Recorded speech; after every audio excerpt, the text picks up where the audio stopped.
The Johnson Wax Program with Fibber McGee and Molly.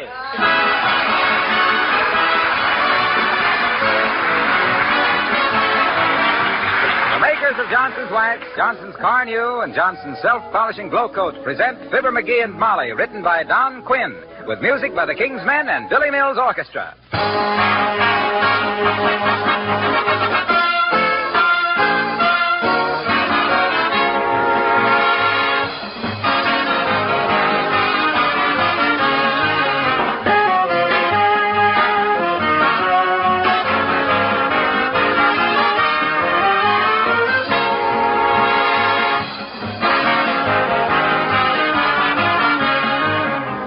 May, the traditional month for spring house cleaning, is only 4 days away. In many homes this year, women won't be able to do so very much of that extra cleaning. War work, civilian defense, Red Cross, Victory Gardens, all these important activities are number one obligations.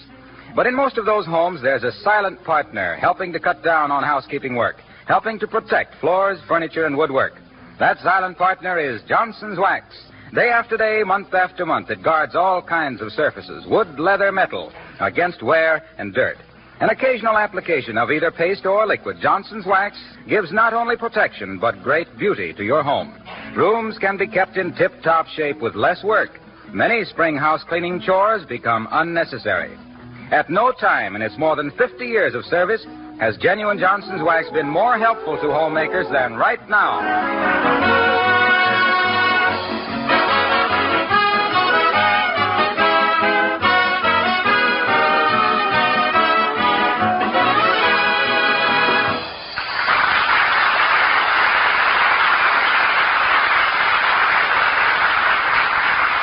When a man is all out of meat coupons and is hungry for a big, thick steak, his mouth is liable to water so much it drowns his conscience. So, as we glance down the alley behind the pool hall in Wistful Vista, we find a little business deal going on between a man who shall be nameless, though there is a number waiting for him, and an old friend of ours, Mr. McGee, of Fibber McGee and Molly.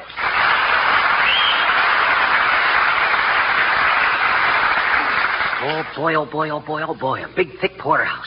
Well, Molly loops a lip over this. I can hardly wait to fling a fang into it myself, Bud. You sure this is good and tender, Mr. Just call me Eddie, chum. Oh. And don't worry about the steak. You just take it home, cook it about 45 minutes, smother it with onions, load it up with ketchup, and you never ate nothing like it. That'll be $5. $5? Sure, you could have a 3 pounds of steak there, Doc. Yeah, but the ceiling price is away. Yeah, don't give me that ceiling price business, Doc. I'm an alley butcher, and alleys don't have no ceilings. Oh, I just thought $5. I ain't charging no sales tax, am I? Well, no, but... I didn't ask you for no coupons, did I? No, but, gee, I thought... Well, gee, I thought at least I'd like to have seen it before you wrapped it up so I could tell what thing... No, don't worry, Doc. That steak will make your eyes water. I mean your mouth. And look, if any of your friends need anything, tell them to ask for Eddie, see? Oh, okay, Eddie. Well, I guess I better trot home and get this steak on ice. You ain't kidding, brother. Huh? I says no kidding, Doc. You're going to enjoy that steak. Well, so long. So long, and much obliged, Eddie. Oh, boy, a 3-pound porterhouse. Don't catch me standing in line like a dummy. When I want something bad, I get it.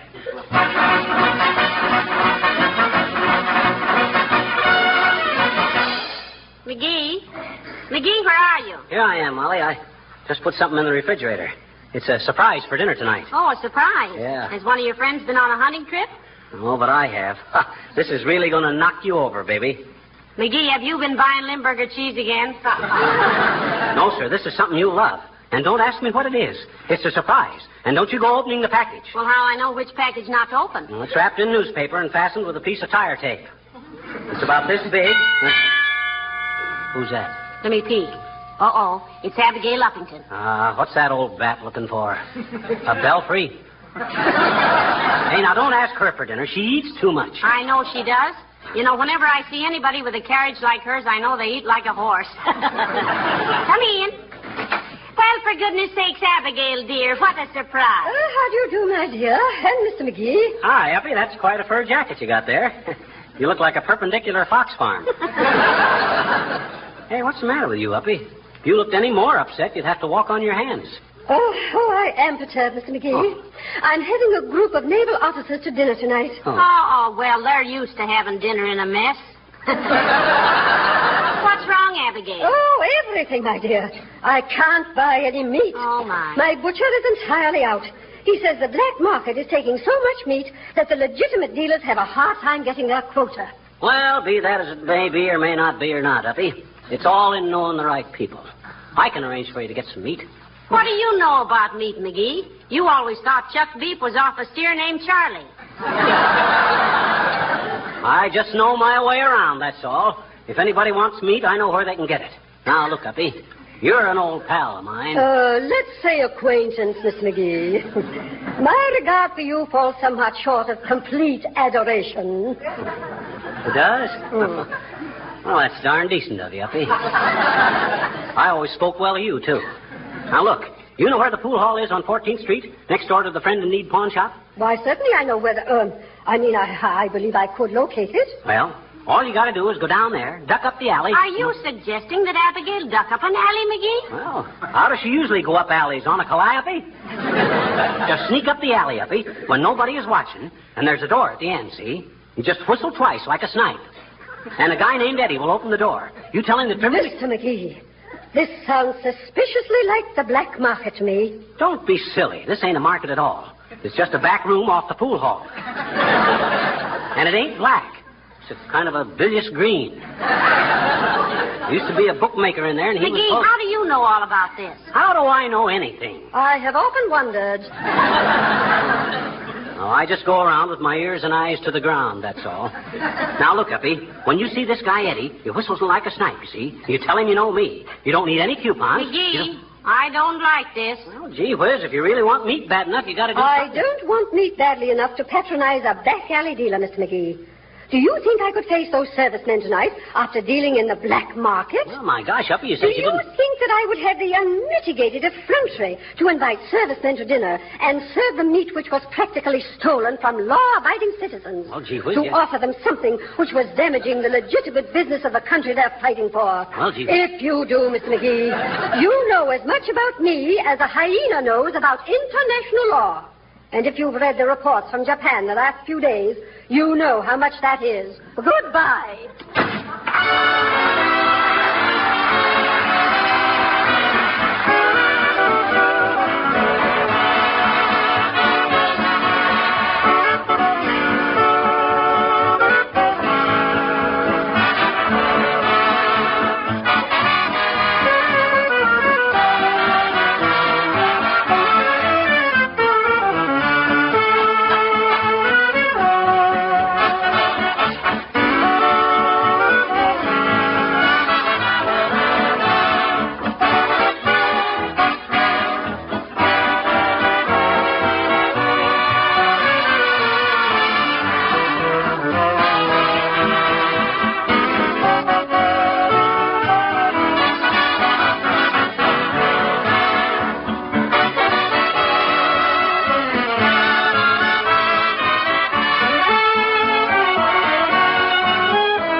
So you see, Molly, that's why I can't tell you about Eddie.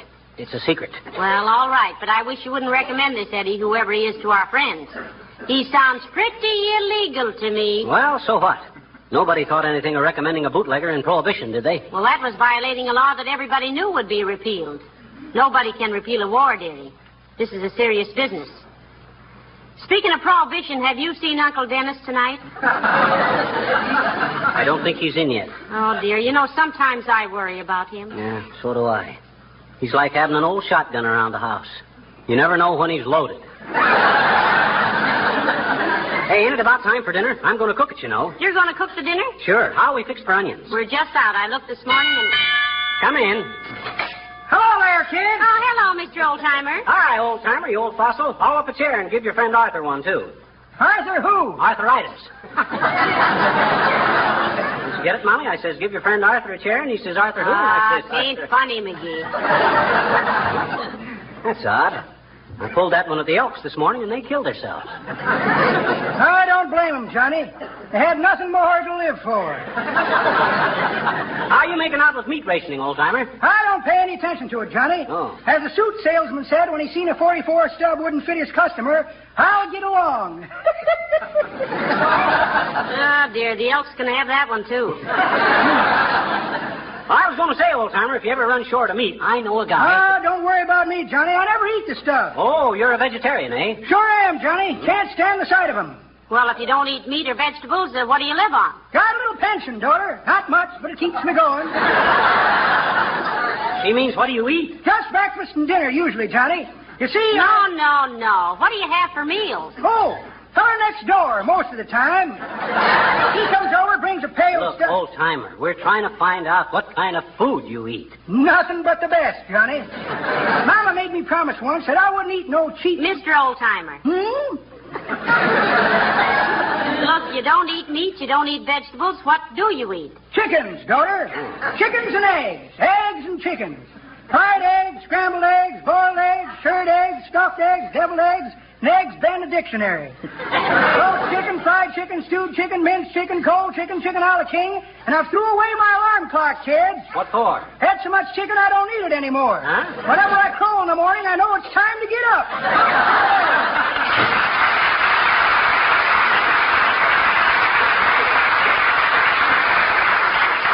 Now, if he'd have wanted meat, McGee, were you going to send him to Eddie in the alley? Why, sure, I'd send him to Eddie in the alley. Eddie done me a favor, and I want to reciprocate. After all, fellas got... Hey, I got to order some onions. Give me the phone. Here. Thanks. Hello, operator. Give me Jimmy Sales Grocery on the Bully, Mert. How are you, Mert? Oh, How's every little thing, Mert? This, eh? What say, Mert? Your uncle. Caught a spy at the airplane factory. good for him, McGee. I'll say. He knocked his lunch bucket off the shelf and dropped all his sandwiches that caught his pie.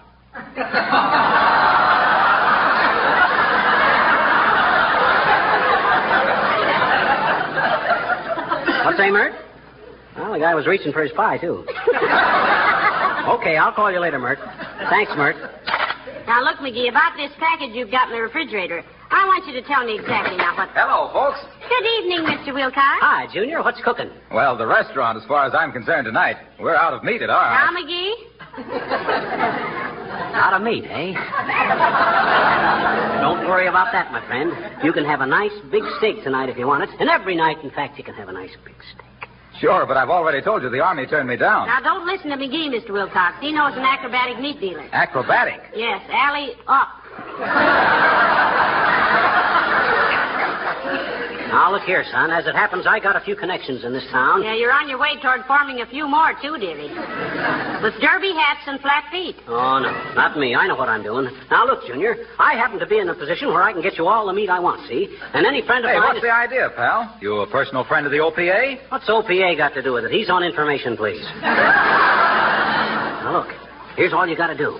You go down the alley next to the snooker pool room on 14th Street, see? And you whistle twice, like a snipe. And when the guy opens the door, his name's Eddie. He's a friend of mine, see? You just tell him... Hey, what is this, black market meat? Well, if it was any blacker, it would make midnight look like high noon. Well, gee whiz. If a guy is hungry for meat, Well, I'm not so hungry for meat. I want to patronize a rat in an alley to get a steak. Huh? What's the matter with you, Fibber? I always thought you were a pretty decent guy. Pour it on, Mr. Wilcox. Pour it on. Oh, my gosh, what's a little thing like It that? isn't a little thing, pal. This is the dirtiest racket that's come out of the war. These crooks are buying up meat and selling it illegally without any sanitation or inspection and throwing the whole business of supply and demand out of kilter. How can the Army and Navy and war workers get the meat they need when so much of it is chiseled away into the black market? Well, yeah, but gee whiz, if I... You don't know where this meat came from or how old it is or what condition it's in or anything. We ought to revise the old Spanish-American War slogan. Remember the ptomaine. Well, now, look here, Junior. I was only trying to be helpful. Well, I don't want that kind of help, pal. Huh. I buy no bacterial beef from any back alley butcher. I'll pay with coupons and know that the dealer's responsible to the government. My very words, only louder. When I buy things, I want to know where they come from and who's back of them and what the quality is. That's why I'm proud to be selling Johnson's self-polishing glow coat. Got a tradition of 50 years of conscientious quality behind it. Yeah, and I know where you can get some of that, too.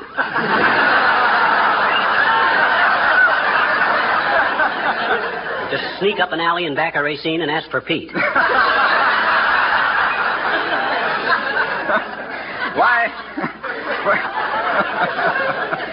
Why, for year after year, Johnson's self-polishing glow coat has become a household symbol of your money's worth. The way it saves hours of housework with its shines-as-it-dries feature. The way it protects and preserves linoleum floors against dirt and dampness. You don't find any black market for products like glow coat, Fibber. Housewives are proud to be seen buying it, and dealers are proud to handle it. Okay. Quit shouting at me. I ain't selling meat. I was only trying to help you. Yeah, you were only drumming up business for a few thieves, dearie. Nothing to be ashamed of course. Oh. Well, Fibber, if I were you, I'd be ashamed of... Say, what am I raving about? You couldn't have been serious. You were kidding. And I bit like a chump. Here, I thought you were actually recommending a black market. A good citizen like you. Oh, gosh. I'm going home and take off my pants and kick them all over the house.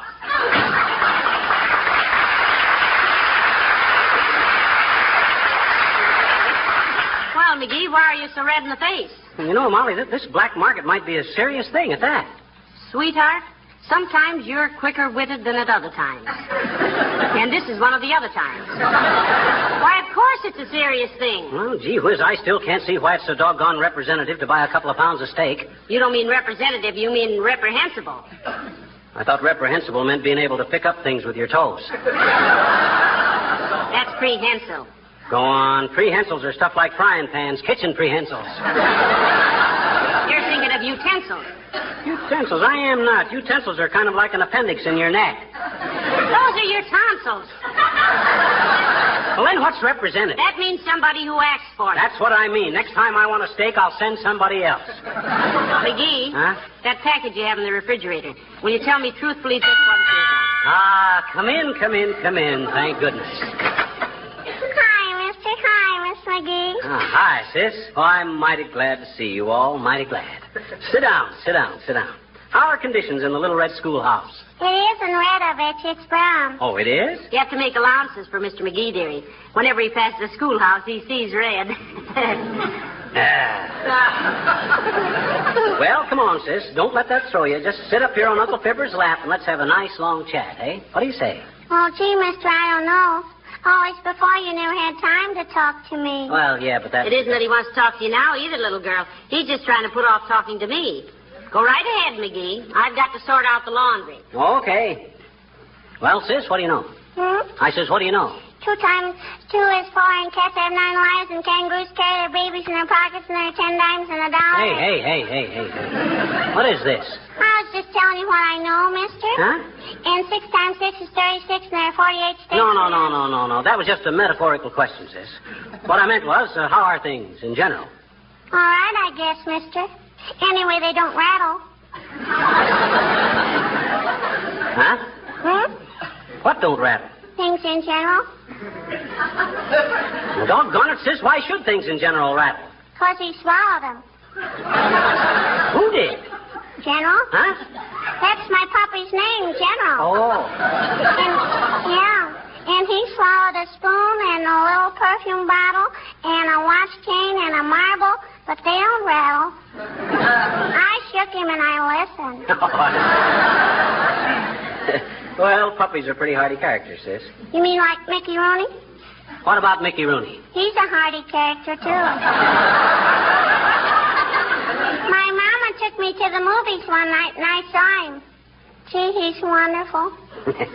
Yeah, he's a good little actor, sis. Ever see me in the movies? Well, I guess I gotta go home now, mister. Hey, now, wait a minute. Quit ducking the issue. You ever seen me in pictures? No, but my daddy did, he said. Oh, he did, eh? Well, what'd he say about him? I'll see you tomorrow, mister. Oh, no, you don't. I want to know what your old man or what your father said. Come on, now tell me. Oh, yeah, and get my mouth washed out with soap. Nothing doing, mister. Goodbye now. No. Oh, boy. Wrong door, I guess. So long, mister.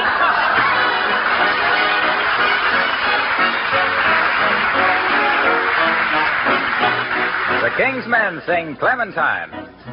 In a cavern, in a canyon, excavating for a mine, well, the miner, 49er, and his daughter Clementine. Oh, my darling, oh, my darling, oh, my darling, Clementine, you are lost and gone forever, very sorry, Clementine. She was light and like a fairy, and her boots were number 9. Packing cases strung with laces were the shoes for Clementine. Oh, my darling, oh, my darling, oh, my darling, Clementine, you are lost and gone forever, very sorry, Clementine. Oh, she was driving little ducks to water while the people caught the sack of 9. When she caught her foot and stumbled on a root and tumbled down into the brine. Oh, my darling, oh, my pretty little darling, oh, my darling, Clementine, Clementine, you are lost and gone forever, dreadful sorry, Clementine. Her ruby lips above the water blowing bubbles, soft and fine. Alas, I could not swim, the fisher boy saved Clementine. Oh, my darling Clementine, and now she's married to the fisher boy. That's how I lost my Clementine. Oh, my darling, oh, my pretty little darling, oh, my darling, Clementine, Clementine, you are lost, you lost to me, and gone forever, dreadful sorry, Clementine, dreadful sorry, Clementine.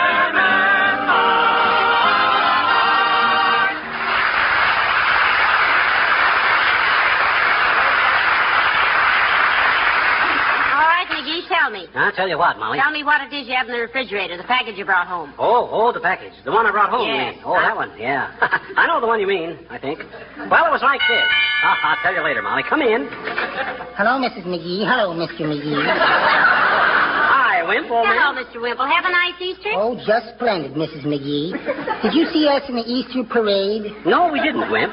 Did we miss something pretty spectacular? Indeed you did, Mr. McGee. Sweetie Face was there with her new spring outfit on and violets in her hat, and there I was in my striped trousers and cutaways. Oh, striped trousers and cutaway. Yes, my striped trousers were cut away around the ankle so Sweetie Face could attach a chain to my leg. She's always afraid I'll run away. And I will, too. Well, good for you, Wimp. Did you and Sweetie Face go calling Sunday afternoon? Sweetie Face did, but I didn't. Oh. She had arranged an Easter egg hunt for me. She hid the eggs and told me I couldn't go outdoors till I found a dozen. Any 12 of them, she said. How many eggs did she hide? 4. Well, I've got to be running along now, folks. I've got to go buy some meat for Sweetie Face. Meat? Hey, look, Wimp, if you want to save your coupons, I know a guy named Eddie. McGee, no, I won't have it. I have enough coupons already, Mrs. McGee. And a good thing, too. Sweetie Face eats so much meat. Though, of course, she should right now, you know. Why, Wimp? Well, I suppose I shouldn't really tell, but you see, Sweetie Face is, well, she's eating for 2 now. Oh, for goodness sakes, Mr. Wimple, isn't that wonderful? Well, what do you know? So she's eating for 2 now, huh? Yes, herself and me.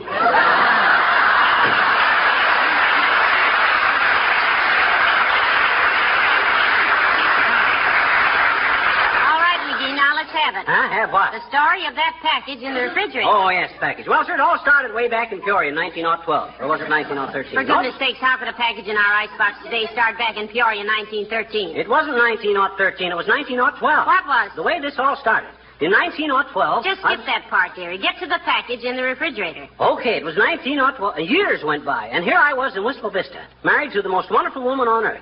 So one day... Does your black market handle baloney, too? Now get to the point and stop stalling me. Well, I was trying to. Well, sir, at 10 o'clock this morning... Oh, dear. Come in. Oh, Dr. Gamble. Come right in, Doctor. Hello, Mrs. McGee. Hello, Fibber. Say, I left my gloves here last week, I think. Or did I? You sure did, Doc. And here they are right here. If they'd have fit me, you'd have never got them back, too, either. You know that. Oh, sure.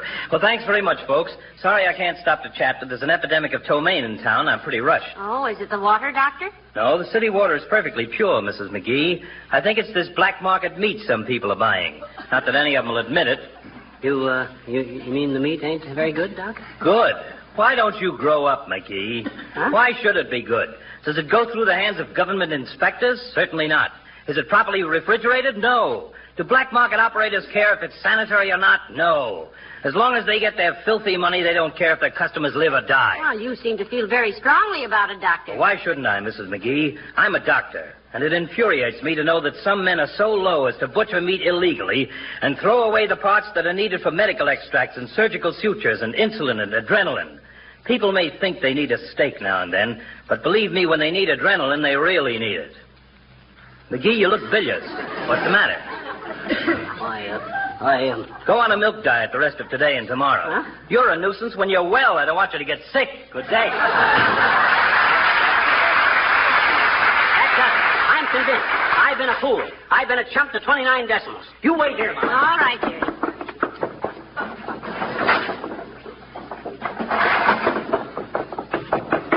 Now, about that package, McGee. There ain't any package in the refrigerator. I threw it out the window. I know. I was watching out this window, and I'm afraid I did you an injustice. Huh? I thought you had some meat in that package. You thought, well, what makes you think I didn't? Well, when you threw it out, Toofs' hound dog came by and sniffed at it and walked away. Oh, my God.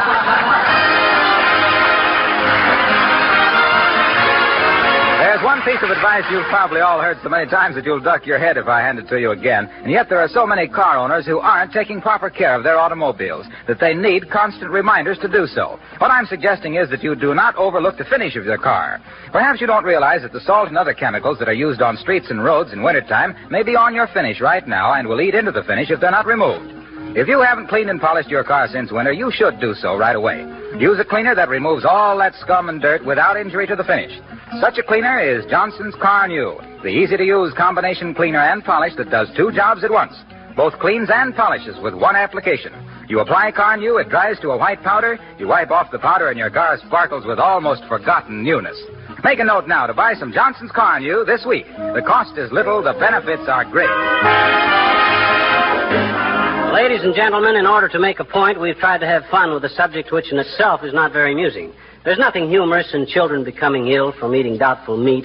It isn't particularly laughable to find crooks and saboteurs disrupting a fair and just system of distribution of essential foods. So in the interest of your own health and your own Americanism, buy only from a reputable dealer. And when anybody offers you a piece of beef without coupons, refuse it. Yes, it's probably a bum steer or part of one. Good night. Good night, all. The characters of the old-timer and Wallace Wimple heard on this program were played by Bill Thompson. This program has reached you from Hollywood. Harlow Wilcox speaking. This is the National Broadcasting Company.